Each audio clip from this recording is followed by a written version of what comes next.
Hi, everyone. This is Megan Hyman from Home Care Assistance. We're going to get started, and I'd like to begin by introducing CEO of Home Care Assistance, Lily Serafin. Thank you, Megan. Good afternoon, everyone.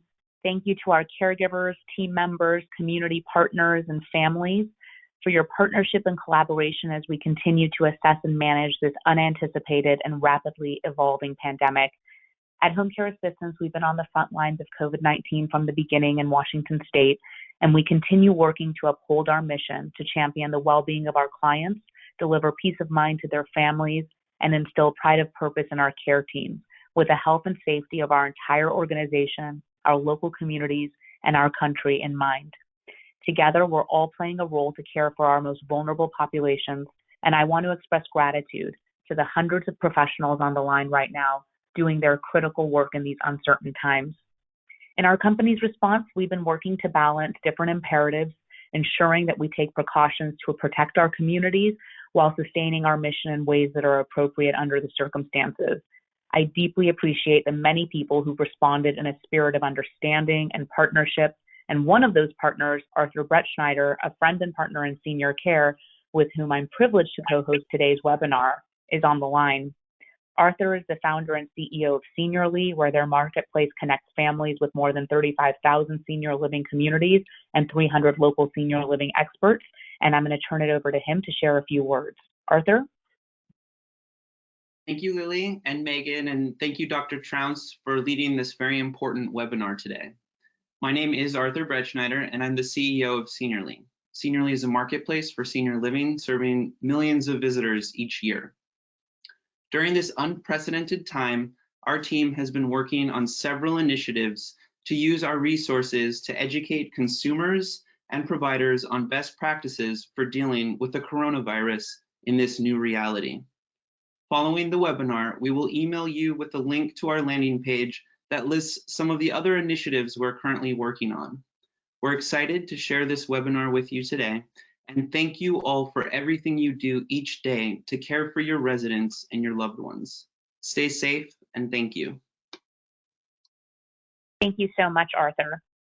We are so fortunate, as Arthur just mentioned, to have Dr. Milana Boukhman Trounce with us today. She is literally one of the most knowledgeable experts in the world on the front lines of this pandemic, the health implications of COVID-19, the history and spread of pandemics and disaster response. And when I read her bio to you, you'll see exactly how fortunate we all are to have even this hour of her time today during these challenging circumstances. Dr. Milana Trounce is a clinical professor of emergency medicine at Stanford Medical School. She completed a disaster medicine and bioterrorism response fellowship at Harvard and ran a Harvard CME course on biosecurity as the CME director, educating thousands of physicians globally. While a faculty member at Harvard, she led biosecurity projects for the U.S. State Department. Prior to Stanford, Dr. Trounce was an assistant professor of emergency medicine at the University of California, San Francisco, where she was a medical director for disaster response. At Stanford, she's been teaching biosecurity and bioterrorism response coursework and curriculum, educating thousands of students and future physicians, and has run Stanford hackathons to develop innovative approaches to interrupt transmission of infectious organisms. Dr. Trounce served as a spokeswoman for the American College of Emergency Physicians and is the chair of biosecurity at Stanford's Department of Emergency Medicine and at the American College of Emergency Physicians. Thank you so much, Dr. Trounce, for being here with us today. We really appreciate your time and are looking forward to your education and comments. Thank you so much, Lily. It's an honor for me to be here and to share some information with you about COVID-19 and where we are with this outbreak, particularly because you're on the front lines. And not only so, you're on the front lines for taking care of some of our most vulnerable populations, such as the elderly and those with pretty significant medical conditions. So my kudos to you for doing this very important work for our society. So let's just jump in into the presentation. Basically, we are, sorry, I'm trying to figure out how to click on through my slides. Great, there you go. I just want to have a quick acknowledgements, acknowledging Dr. Warble from Johns Hopkins. Some of the slides in this presentation are his. Also acknowledging CDC, WHO, as well as infectious disease and other colleagues at Stanford and UCSF. I have no personal conflicts of interest here, and all the views are expressed here are my own views and don't necessarily represent Stanford or American College of Emergency Physicians. So where are we now with the pandemic? So this is as of midnight last night, and this is based on the Johns Hopkins map, which is one of the most current maps of the outbreak. So in the world, we have about 218,000 confirmed cases, and so far close to 9,000 deaths. Most of these cases have occurred in China, over 81,000, followed by Italy with 35,000 cases in Italy, followed by 17,000 cases of Iran, and it goes from there. In the US, we have over 9,000 confirmed cases and 150 deaths so far. 68 of those deaths are in the state of Washington. A number of them, very relevant to this audience, has been linked to the outbreak in the nursing home, where about 40% of the people were not only elderly, but also had significant serious pre-existing medical conditions. Also, about 20 deaths in New York, 16 deaths in California, and so forth. So this is where we are right now. What are we seeing currently in the emergency rooms and hospitals across the US and at Stanford? I can tell you from the Stanford experience, I've been working shifts in the emergency room at Stanford for the last few days. And I can tell you from the front lines in the ER, we've been certainly seeing increased visits for respiratory complaints and people wanting to get testing. Interestingly, we've had a drop in lower acuity patient visits because people figured they would rather stay home to decrease their possibility of catching COVID-19 while they're in the ER. But even despite this, we have still been seeing record volumes as far as patient numbers. We see critically ill people in the range of ages from COVID-19, although indeed it's true that elderly are far more susceptible. We have had cases of patients in the ICU, intensive care units, who are in their 40s. So this is not only the disease of the elderly. We've been scaling up our capacity in the emergency room and the hospital, and I know this is true for hospitals and emergency rooms all across the nation. We've activated our disaster planning and command center and communications. We're very mindful about precision staffing. We've created second and third call schedules as we anticipate providers will be ill or in self-isolation. We've created wards for suspected COVID-19 cases. Those are patients under investigation who are awaiting test results. And we are also cohorting positive COVID-19 cases in the hospitals. This helps us to conserve personal protective equipment, and it also helps us with more efficient staffing. We've also instituted aggressive use of telemedicine, both inpatient as well as an outpatient setting. And I can talk a little bit more about that later. What are we doing for telemedicine? At Stanford, I mentioned this because there are some lessons from this might be applicable to your communities and to your environments. We've been using telehealth cards for inpatients in the emergency rooms and inpatient wards.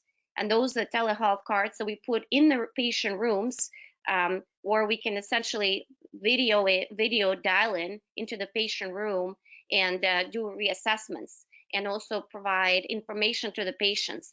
And this allows us to bundle care. The reason why that's important is because that decreases the number of times medical providers, doctors, nurses, staff have to go into the patient room because every time you go into the patient room of somebody who is actively infected or patient under investigation, you save personal protective equipment, and also you limit your time of exposure. We've also instituted teletriage in the emergency room. So patients who want to get screened, who have positive symptoms, oftentimes, unless they require a high level of care, they don't even enter our emergency room.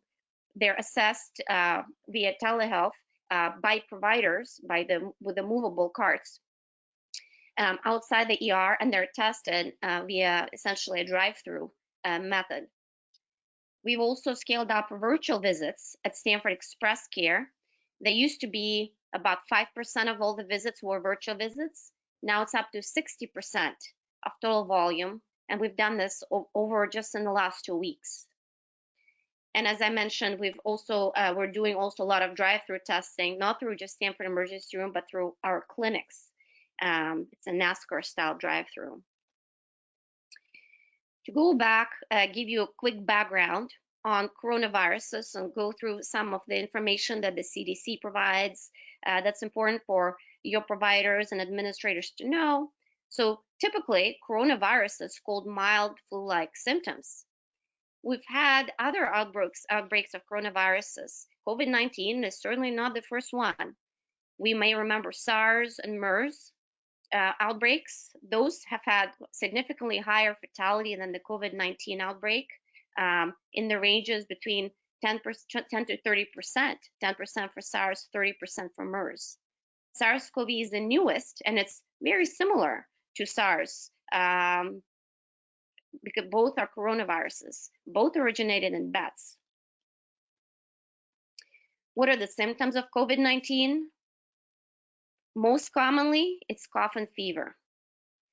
However, there are numerous others. The fatigue, trouble breathing, body aches, sore throat, runny nose, even diarrhea.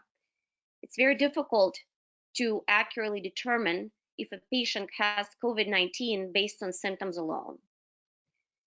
Another thing I wanted to mention is that 80 to 85% ultimately have mild or moderate symptoms or no symptoms. Incubation period is between 2 days to 14 days after the exposure. And on average, the time to manifest symptoms from the time of exposure is about 5 days. Again, interpret symptoms with caution. Fever, fatigue, and cough, usually dry cough, are most common. And symptoms may also change over time. What are some lessons about COVID-19 case severity? So in one of the most recent studies on COVID-19 to date, and this is based on the data in China, which analyzed over 44,000 confirmed cases, again, 80% were mild, almost 14% of the cases were severe, and close to 5% were critical. There is a new CDC analysis from cases, which actually just came out yesterday, and this is based on US data, and US data of over 2,400 cases. And that showed, interestingly, that between 1 in 7 to 1 in 5 people between the ages 20 to 44 in the sample of those who are confirmed cases required hospitalization. So this is a much higher level than the hospitalization rates for influenza for this age group. However, I would take this data with a grain of salt, because our testing in the US has been very limited, and we've been testing people in general per CDC guidelines up until recently who warrant admission. So I'm not surprised. I think the real numbers of hospitalizations among younger people are significantly lower, but nevertheless, this is an illustration that COVID-19 is not only the disease of the elderly. Between 2 to 4% of these cases among this younger group required intensive care units, which is consistent to what we've been seeing in the emergency rooms. However, healthcare outcomes are much worse among those who are older and those with underlying health conditions. One of the concerns about the COVID-19 impact is that as many people could die because of COVID-19 as from it, if the number of COVID-19 patients overwhelms the system. And as the pandemic expands, continued implementation of public health measures targeting vulnerable populations such as residents of long-term health care facilities and healthcare personnel will be critical, according to the CDC. And this is very relevant to you. What are mortality rates from COVID-19 by age? I know this was also some of the questions which were addressed. So this is a slide answering that. So in those who are 80% or older, they have about a 15% risk of dying from COVID-19. It is the 8% mortality rate for those aged between 70 to 79, 3.6% for those aged 60 to 69, and then it goes down from there. Interestingly, there have been no deaths reported in children under 9, even in the middle of Wuhan. So kids just don't die from this. Mortality rates vary significantly by country. If you look at the World Health Organization data, the mortality rate ranges widely, with being close to 7% in Italy and even Iran to under 1% in Korea. This has to do with a number of factors, including the availability of resources and treatment, but also with testing. South Korea has tested very widely, whereas those in Iran don't have access to this kind of testing. And also, it very much has to do with availability of the healthcare system to handle the influx of the sick, because it is fairly apparent that those who do not get medical care are significantly more likely to die from COVID-19 than those who get access to care and can be put on supportive care and ventilators. How does COVID-19 get transmitted? Droplets. Droplets travel in the air. They can land on your face. They can be breathed in. There could also be direct transfer, where somebody might, where you might get cough droplets on your hand, you shake hands, you touch your face, you touch your eyes, particularly you can get it through the mucous membranes, much easier. You can also have it by indirect transfer. Droplets can land on inanimate objects, which are called fomites. And if you touch an object like a doorknob and then touch your face, exposure to mucous membranes or your mouth, this is how you can get infected. Unfortunately, COVID-19 does survive on fomites, on metal and plastic, up to 9 days. And it's also detectable, it's been detected on toilet sinks, door handles, light switches, stethoscopes, and other fomites.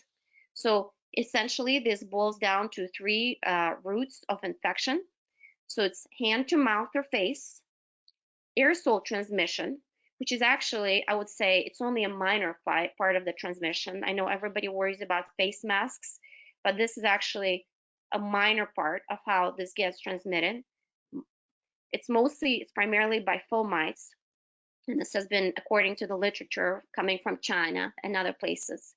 And there's also a fecal-oral route of transmission, which has been described in numerous studies. Important thing to remember about this infection is that one can be infectious before being symptomatic. One can be infectious even without being symptomatic entirely during the course of the illness, because it can be a subclinical disease. However, the highest level of virus prevalence does coincide with symptoms. And one can be infectious 2 days before the onset of symptoms through 14 days after the onset of symptoms. So this is for the infectious part. However, I should note that according to a number of studies, people can have symptoms such as cough for up to 6 weeks after being infected. There doesn't mean necessarily they're still being infectious, but this is cough secondary to body being healed as a result of this infection. What are the preventative actions? Again, this is all on the CDC website. The key thing, as boring as it sounds, but it works and it's critical, is wash your hands often and wash your hands properly for 20 seconds. Soap and water were great. I understand there's been a lot of demand on alcohol-based wipes. However, those are actually don't work as well as plain soap and water and detergent. Especially wash your hands after blowing your nose, coughing, sneezing, or having been in a public place and potentially touching the infected fomites. To the extent possible, avoid touching high-touch surfaces in public places. Be mindful of touching things like elevator buttons, door handles, handrails. I think shaking in people, just handshaking with people, should just be avoided at this point. Use a tissue or sleeve to cover your hand or finger if you must touch something. And wash your hands after touching surfaces in public places. Avoid touching your face, including nose and eyes. This is actually one of some people I know are even wearing protective eye glasses to remind themselves to not touch their eyes. Clean and disinfect your home to remove germs. Practice routine cleaning of frequently touched surfaces such as tables, doorknobs, light switches, handles, desks, toilets, faucets, sinks, and cell phones. Bathrooms can definitely be dirty, again, because there is significant evidence of fecal-oral transmission. It's very important for the bathrooms to be kept clean and to wash your hands after going to the bathroom. Avoiding crowds, especially in poorly ventilated spaces. Your risk of exposure to respiratory viruses like COVID-19 may increase in crowded places, and certainly avoid non-essential travel. There are lots of pictorials on how to wash your hands properly. Basically, 20 seconds thorough hand washing is important. A lot of debate about masks. Who needs a mask? So if a patient or coworker is ill, they should wear a mask. This is not to protect that patient if they're ill, but it's actually to prevent the spread of the fomites or infected particle droplets from the patient to others and to the environment also.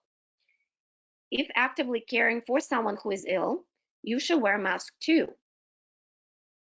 Don't worry about the possible exceptions, just wear a mask. And surgical masks are fine for nearly all circumstances. There's been a lot of discussion and a lot of kind of public run on N95s.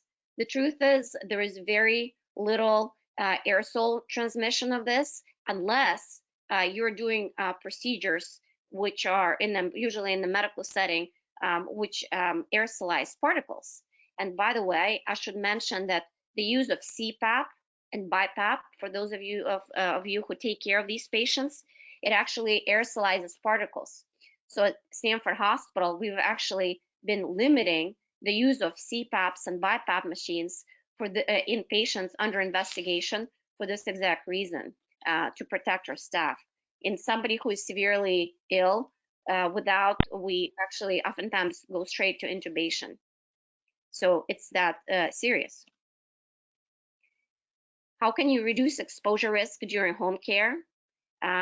This is again from the slide from Dr. Werbel. Before arrival, you might want to call ahead to discuss symptoms. And if patient is symptomatic, you may consider deferring the visit or contacting the health provider.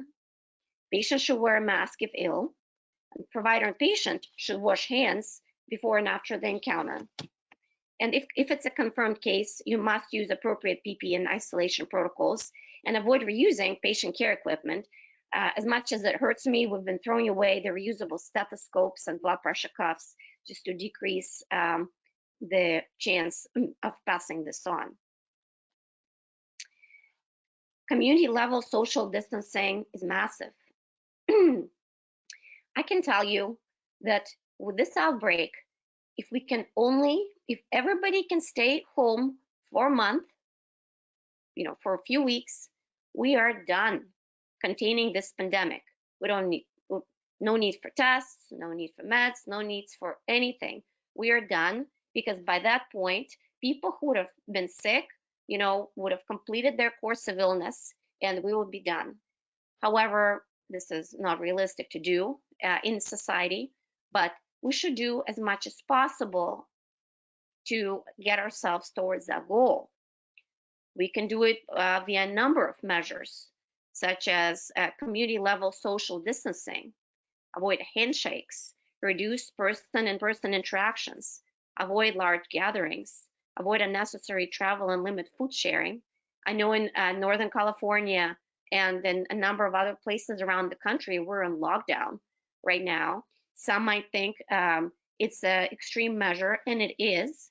But at this point, given the trajectory, we don't want to be on the course of Italy or Iran. So, although extreme, these measures are highly effective in mitigating the spread of the illness. How about cleaning? So like I mentioned, on surfaces, the virus lasts up to 9 days. It's very susceptible to common antibacterial cleaning agents. Soap will kill it, bleach will kill it. Alcohol-based is also excellent, at least 60% concentration. Interestingly, there is evidence that higher temperatures and high humidity also kill the virus. This is something that's not typically mentioned, but something that's actually been very well documented during the SARS outbreak, where it's been documented that in places which are hot and humid, the transmission is much less likely to occur. For example, and when we're talking hot and humid, we're talking about temperatures over 25 degrees Celsius and also significant humidity. Excuse me. The dried virus on smooth surfaces retain its viability for over 5 days and temperatures of 22 to 25 degrees Celsius. What are the rates of transmission? So we can expect 0.5% to 2% of all contacts infected. And if you're a household, if you live with an infected person in the same household, your chance of getting infected is about 10%. This is according to some preliminary data. The good thing it's not 100%. So, you know, basically practicing hygiene and very mindful hand washing certainly helps. How about the future? What can we expect from this? According to some projections, as many as up to 60% of the US population can get infected. We can anticipate more school and work closures and cancellation of major events. A number of you have asked about COVID seasonality. And it's a very good question, because what we've seen with SARS and MERS is that SARS and MERS have peaked about April. There have been also a number of new cases in May. And then by the summer, by June, July, August, the cases have dropped precipitously. The truth is, we don't really, again, according to a lot of literature, there's a lot of speculation as to why this may have happened. The truth is, we don't know for sure. Some experts advocated this was because we've jumped on this with very aggressive isolation and social distancing measures, which we've done. But I think there's also a strong seasonality component, like I mentioned, that just doesn't transmit it as well with places of higher temperature, higher humidity, and also, frankly, higher UV, which also has been documented very well to kill this virus. Antivirals will take months at best, and vaccines we're not going to have for at least a year. Nursing homes, of course, are particularly high risk. And as in the case in the nursing home in Kirkland, Washington, there were numerous older adults with medical issues. There was the handling of body fluids and feeding the clients, proximity of beds and mingling of clients, staff assisting multiple patients. So all of this has contributed to the significant mortality that we've seen in Washington as a result of this. So these are some guidelines from the CDC as far as how to handle, you know, what should be the appropriate behaviors in the households. So you want to clean hands at the door and the door at regular intervals, creating habits and reminders to avoid touching face and cover coughs and sneezes. Essentially, if you have a household with vulnerable seniors or those with significant underlying medical conditions, basically assume, treat them in a way, assume that all the people who are coming into the household, if they're coming in from the outside, may be carriers of COVID-19. Again, this is because so many people are asymptomatic. So the rule I know there have been a number of questions, so I'm kind of answering them proactively as we're going through this. The rule is if patients are coming in from the outside into the household, assume that those who are coming from the outside might be carrying the illness and use the appropriate protection, hand washing, masks, etc., even if these people are asymptomatic. How to care for the COVID-19 patient at home. So of course, these patients must remain isolated. They should be wearing masks at all times to avoid spreading the fomites on the surfaces. And of course, goes without saying, providers must be using appropriate personal protective equipment. You need to ensure adequate food and water and medication. Actually, it's recommended that you may want to stock up on medications and get a month or 2 months supply. And monitoring is critical for those patients who are at home because you want to be monitoring them, because in case they take the turn for the worse and actually require higher level care, you need to be able to get them to that higher level care. You also need to be mindful of reducing the risk in the workplace. For example, I know at Stanford, if we have somebody who is showing any kind of upper respiratory symptoms, this healthcare provider gets tested, and until they get negative result, these people actually are sent home and they self-isolate at home until they get a clearance from our occupational health that it's okay to go back to work, because we do not want to be spreading this to other healthcare providers and very importantly to our patients, a lot of whom include vulnerable patients. You want to encourage access and adherence to hand hygiene and routine cleaning of high-touch surfaces, and also very much encourage telecommuting and teleconferencing as able, and avoiding large group meetings. You may want to brush up on your outbreak plans and on your disaster plans, and you want to be thinking several steps ahead. For example, at Stanford, we've created, again, like I mentioned, second and third systems of calls for if providers need to go home, who's going to come into work. You want to be thinking about the availability of your personal protective equipment proactively. And again, at Stanford, we've been changing a lot of our procedures quite radically, both as far as our staffing and also as far as the patient flow, again, to minimize the exposure. So at this point, take a step back, kind of where are we with this? At this point, we're past containment. We're certainly in the mitigation mode. And the whole point right now is to slow the spread and to flatten the curve. You may have heard this term. And the reason for this is to lower the peak of the surge so that we are able to match demand with supply in the healthcare setting. Because if we do not have enough critical beds, if we do not have enough ventilators, more people are going to die. So the idea is to slow this down and be able to treat people who are infected. We need to buy time also in the hopes that a new drug can be developed. A lot of people have asked how many people in the community already have the virus in the United States. The truth is we do not know because we don't test sufficiently. CDC has only recently expanded their testing guidelines. We haven't had enough test kits. So as up to last week, we've only really been allowed to test people who are either getting admitted to the hospital or people who are with positive contacts. This is woefully insufficient. Where might this go? Like I mentioned, many experts believe that 40 to 70% of the US population will be infected over the next 12 to 18 months. My personal view, based on SARS and MERS, is that biology is not math. It's more complicated. You can't just build mathematical models and expect, this is how it's going to go, because there's just a lot of biological factors which are still a black box. So it'll be interesting to see where we are with this in the summer.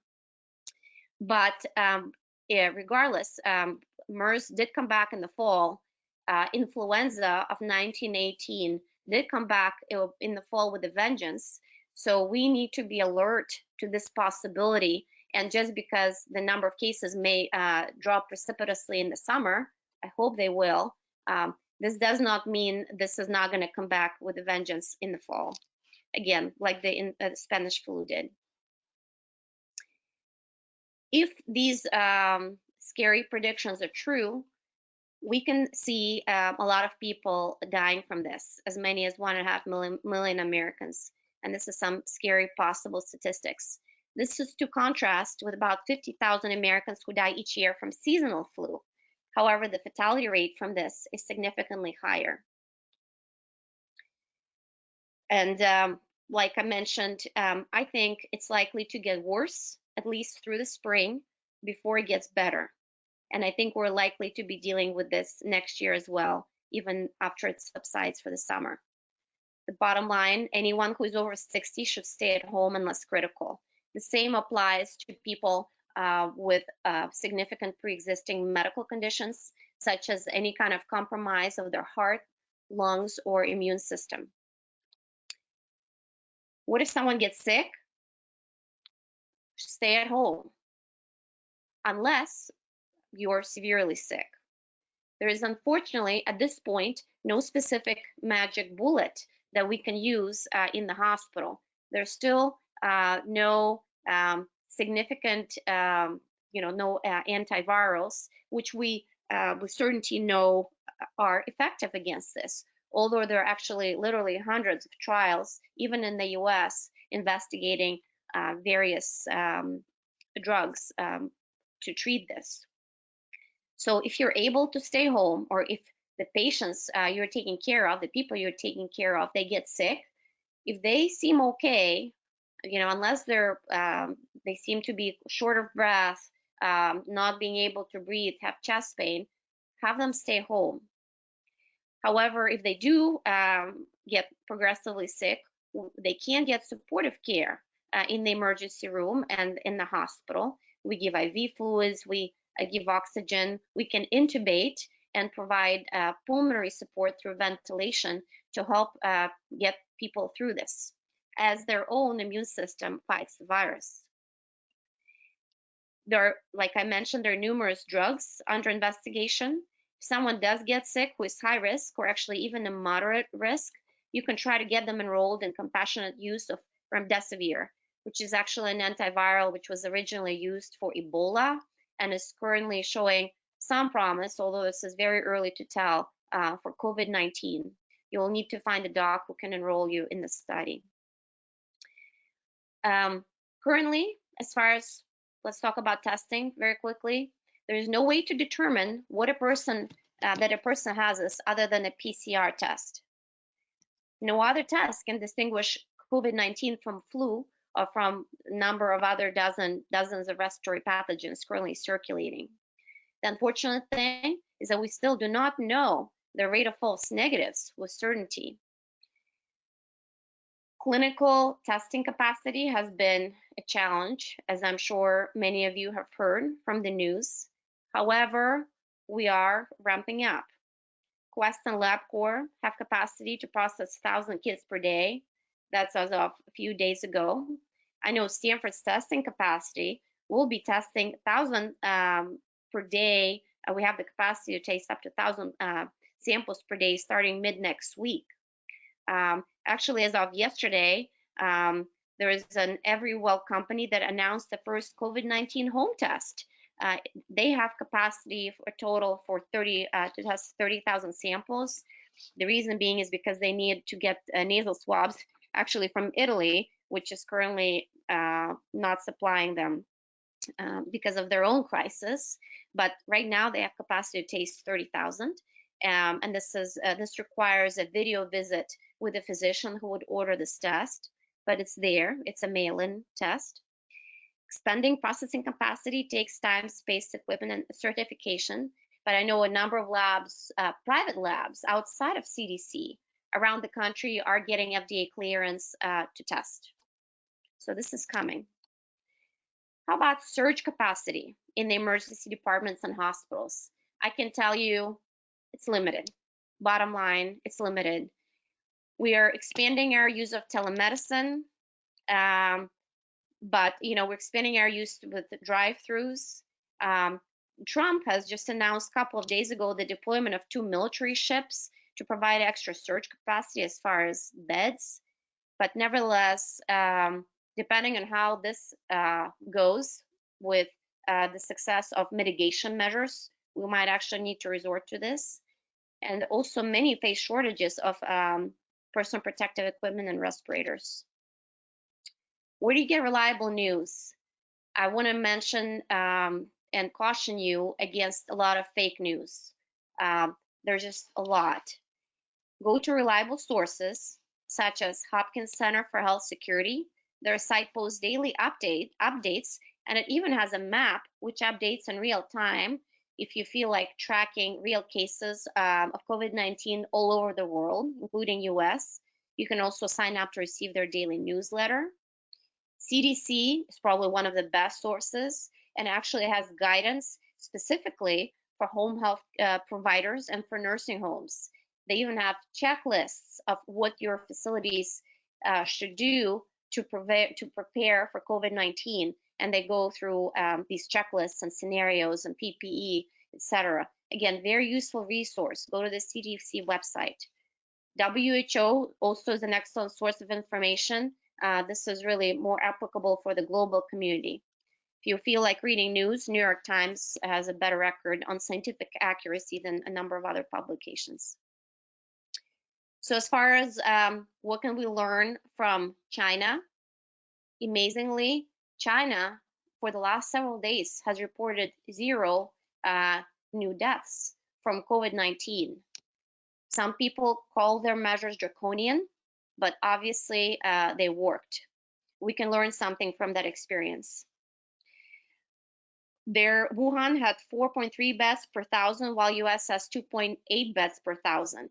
Also, Wuhan built 2 additional hospitals in 2 weeks, and even those were overwhelmed. The good news, these additional hospitals are now closed. But this is something to be mindful of as far as our surge.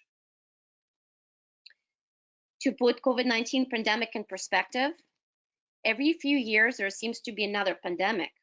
We've experienced SARS, Ebola, MERS, H1N1, and now COVID-19.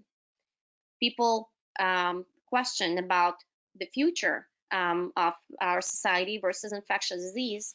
I view this, quite frankly, as a really great preparation for what might come next.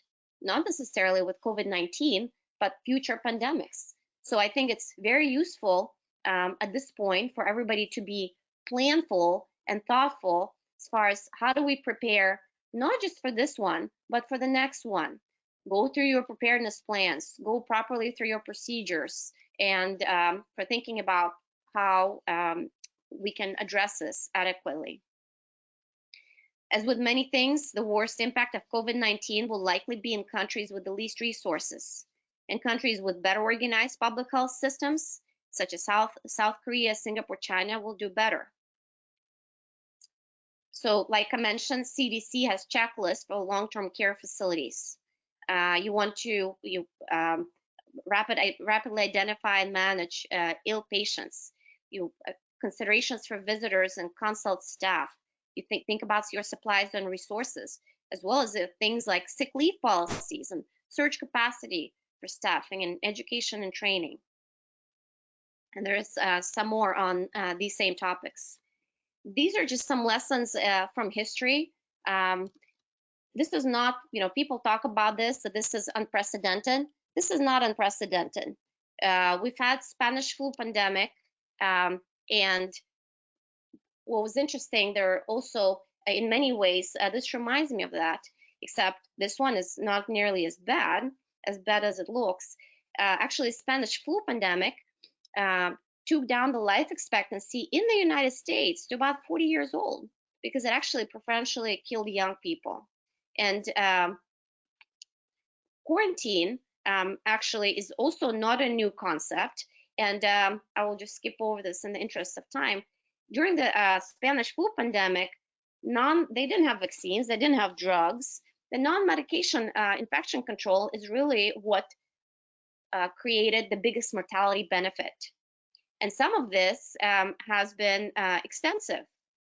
And what was interesting about this is that cities with which were less aggressive institute control measures like closure of schools, limiting public gatherings, and such. They've fared much worse.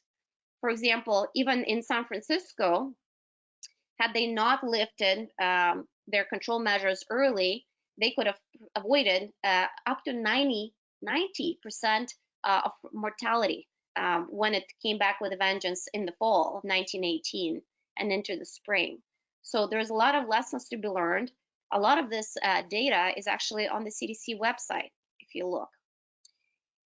So again, beware of the second wave, where this caught cities off guard. And a lot of people are resistant to these control measures. Employees resisted, businesses were affected, but at the same time, this was very powerful.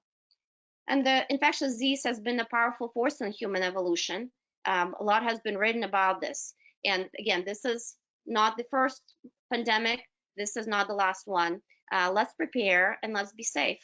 And I know we only have about 12 minutes left for questions. So I can pause and answer some questions at this point. And I can either answer questions that have been posed already, or feel free to just ask them via the webinar. Okay. I'm just going to jump in quickly. For everybody that has a question real time, you can type them into the webinar field, right, and go to webinar. So go ahead and do that, and Dr. Trounce will try to get to them. Thank you. Great. So I will just go through some of the questions which have been already posed. So what is one seemingly truthful piece of medical information about the spread of the virus you've been hearing that has actually been proven false? So one truthful medical piece of information that may be proven false in some places, depending on the circumstance, is actually the ventilation of the rooms. If the ventilation system doesn't work properly, if it doesn't filter organisms, it can actually spread the airborne disease. And this has been, this is based on some studies from Hong Kong. If one gets COVID-19, what are the possibilities of getting it again? Essentially, can you get reinfected once you've had it?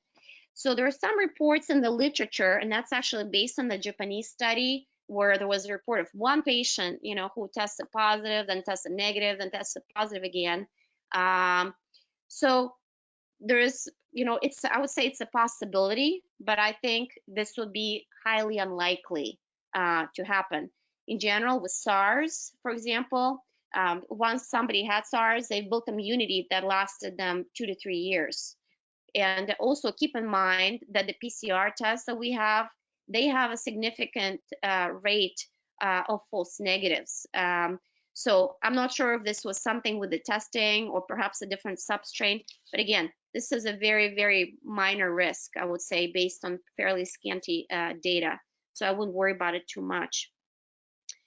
How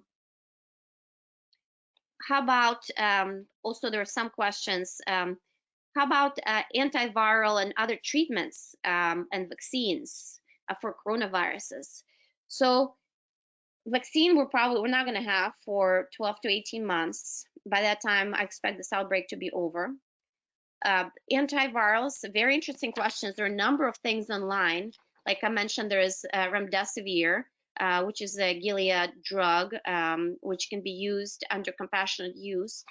There's also been reports of even drugs like chloroquine, which is used to treat malaria, has shown some promise. And this is based on some data from China and WHO, and there was another study that just came out of France yesterday, saying that essentially if used early, this chloroquine may be helpful. This particular study cited that it may decrease the time that the patient is infectious and also decrease the hospital stay. It said nothing about mortality benefit. So it might have a mortality benefit. It's just something we don't know yet. There are also numerous anti-HIV drugs which are in trials. Again, some promise, some preliminary evidence from China that this may be helpful, but again, there's nothing which has been shown to help definitively. But numerous things are being tried, and these are not new drugs. These are the drugs that have been used for other diseases which are being repurposed for the use here. Are there sex differences and outcomes between male and female in regards to COVID? Because in China, it does seem like males were at increased risk. Also, I think it's more likely the result of lifestyle differences than truly biology. In China, I think men smoke about 6 times more than women do. So that hardly surprises me that they're also more likely to die from this, given that. Let's see. How can caregivers distinguish among allergies, flu symptoms, and COVID in themselves, their clients, and their family members? It's an excellent and very important question. And I wish they could, but they cannot.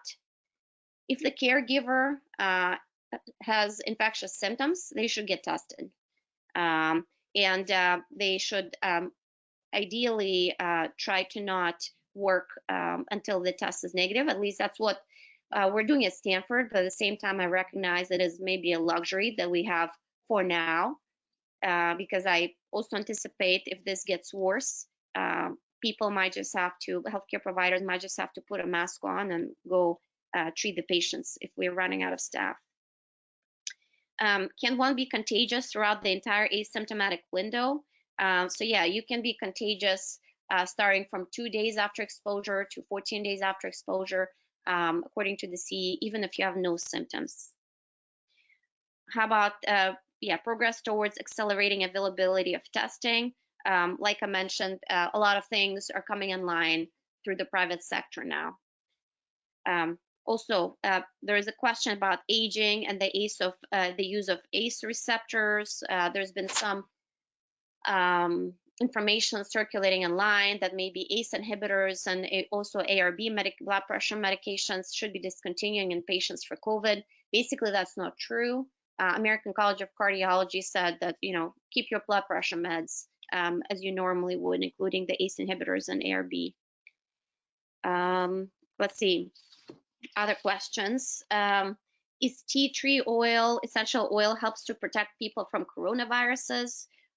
There's nothing documented that it would. I'm not saying it doesn't, but this is just something that has not been tested. I can tell you one thing that definitely kills the virus and which might help the people that you're taking care of is UV light. UV light has been proven to kill not just coronaviruses, but really most other viruses. And so being outside is helpful. Being outside is helpful also because it stimulates the production of vitamin D, which is helpful for immunity. A number of you have asked, what can you do to help better take care of susceptible people? I think being outside for these 2 reasons, third reason also being psychological health, is an excellent idea. When you are outside, just be mindful of maintaining distance 3 to 6 feet. And otherwise, it's a wonderful thing to do for your clients. Let's see. We've already talked about the mortality rate for the elderly.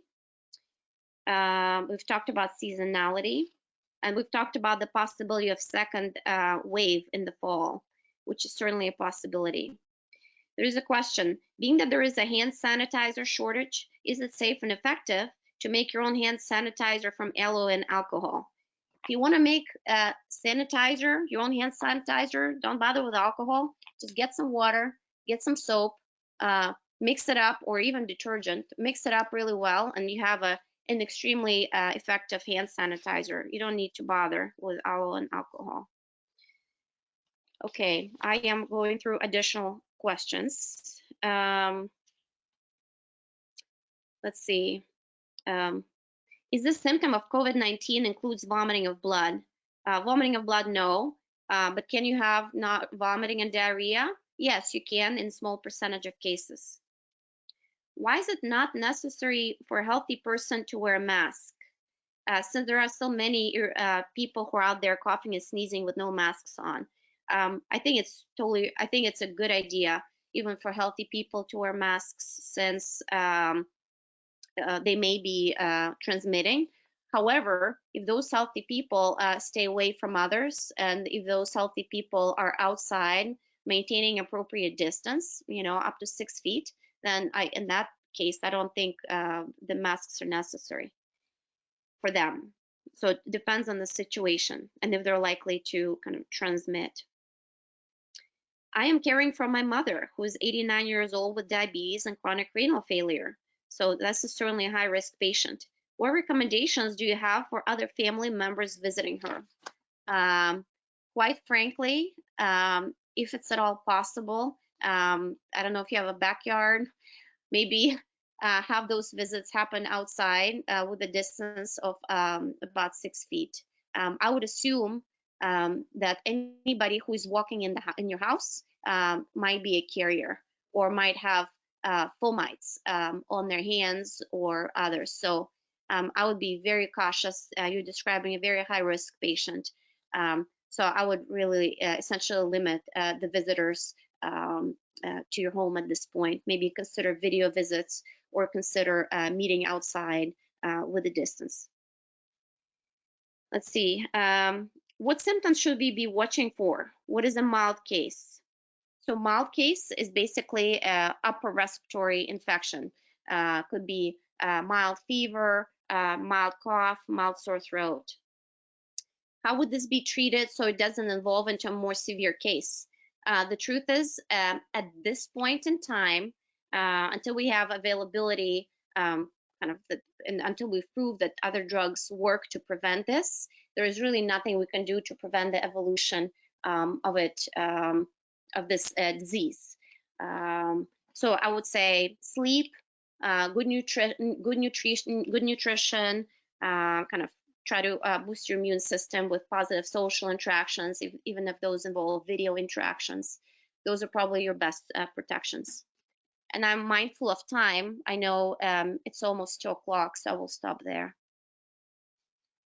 Great. Thank you so much, Dr. Trounce. At this point, I can see that there are a lot of new questions coming in, and the questions we received in advance, the list is quite long as well. So at this point, our team is going to figure out the best way to answer these questions so we can get back to you. But I do want to tell everyone that we have recorded this webinar, and we will be sending that around in a link to all attendees and also people who are interested in this webinar that weren't able to attend. So stay tuned for that. So at this point, for the sake of time, we're going to wrap, but I just wanted to extend another just huge thank you to Dr. Trounce for sharing all this information. It's essential to us at this time, and we really appreciate your time and expertise. Thank you. It's a pleasure and an honor, and good luck to everybody who is on the front lines battling this. Thank you. Bye, everyone. Bye.